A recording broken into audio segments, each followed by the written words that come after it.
কথা বলছি, আমাদের মুখ্যমন্ত্রী অনেক মন্দির ফন্দির করে বেড়াচ্ছেন, ঠিক আছে, সেটা না হয় ওটাও আমাদের ট্যাক্সের পয়সায়। তো আপনি দরবার শরীফে এখানে এত বড় একটা স্কুল বানিয়েছেন, এবং আমি এর আগেও দেখেছি এখানে একটা অনেক বড় হোস্টেল হচ্ছে আপনার।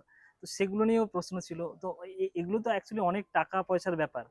বারবার এরকম একটা কথা মানে মনে হয় আজকের দিনে সোশ্যাল মিডিয়ার যুগে ভালো কথা আমার কেউ, আমি সারাদিনে 100টা ভালো কথা 99টা ভালো কথা বলি, এটা কিন্তু শোনার লোক নেই।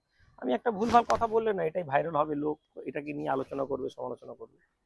বাট সত্য কথা হচ্ছে যে আমাদের দরবার শরীফ না তো কোনো ফরেন ফান্ডেড, কারণ বিদেশি পয়সা এলে কেউ জানুক না জানুক ভারত সরকার জানবে।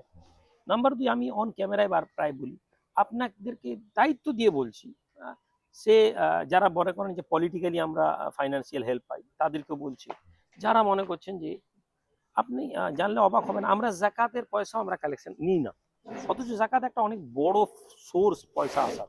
যে ফলে আমরা যেটুকুন এই দরবার হয়, দরবারে যারা মুরিদ আছেন, যারা মুতাকাদ্দিম ভালোবাসার লোক আছেন, তারা এবং আমি, আপনারা জানেন আমি আগে জলসা করতাম, কোনো পয়সা দাবি দাওয়া করে কোনোদিন নিই না। এখন আমি কিছু জলসা করি, কমিটির লোকের সাথে এটাই শর্ত থাকে যে ভাই আমার প্রতিষ্ঠান হচ্ছে, এই প্রতিষ্ঠানে আপনারা হেল্প করবেন, আমি টাকা নেব না, এবং আপনারা হেল্প করবেন, এবং মানুষ যারা আসেন যারা দেখেন তারা বুঝতে পারছেন এটা একটা অনেক বড় কাজ হচ্ছে। অনেক ফলে বড় আপনি কাজ। প্রায় দেখছি যে হুজুর কেবলার যত মুরিদ আছেন ওনারা এসেও অনেকে কাজ করে দেন।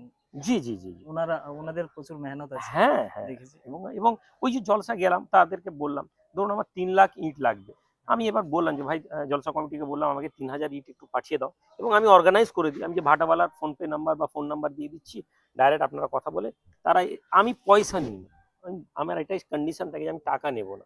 কেননা কালকে কেউ বলবে ওই যে ওই হোস্টেলের নাম করে পয়সা কালেকশন করছে।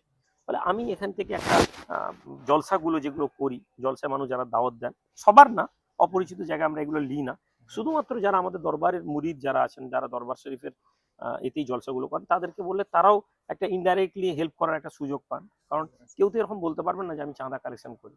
এইভাবেই আস্তে আস্তে হচ্ছে, এবং অলরেডি এই বিল্ডিংটা তোলা যেতে প্রায় অল্প সময় আমাদের প্রায় 40-50 লক্ষ টাকা আমরা মাল ধারে ক্রেডিটে মাল তুলেছি। আচ্ছা, তার মানে এগুলো হচ্ছে যত আহ, দেখছি এগুলো মানুষের ভালোবাসার প্রতিদান। 40% মানুষের ভালোবাসা প্রতিদান, 60% আমার নিজস্ব, যে আমি যে কাজগুলো করি, যে জায়গায় যেগুলো করি, সেই কাজের অর্থগুলোই এখানে এ করা ব্যয় আছে। করেন, আচ্ছা আচ্ছা। কারণ আলহামদুলিল্লাহ আমি জলসায় প্রচুর জলসা করি, মানুষজন টাকা দেয়, আগে এটা করতাম, এখন তো ওই যে বললাম, এখন তো কিছু মানুষদের কাছে মেটেরিয়াল কিছু কালেকশন করে নিয়েছি।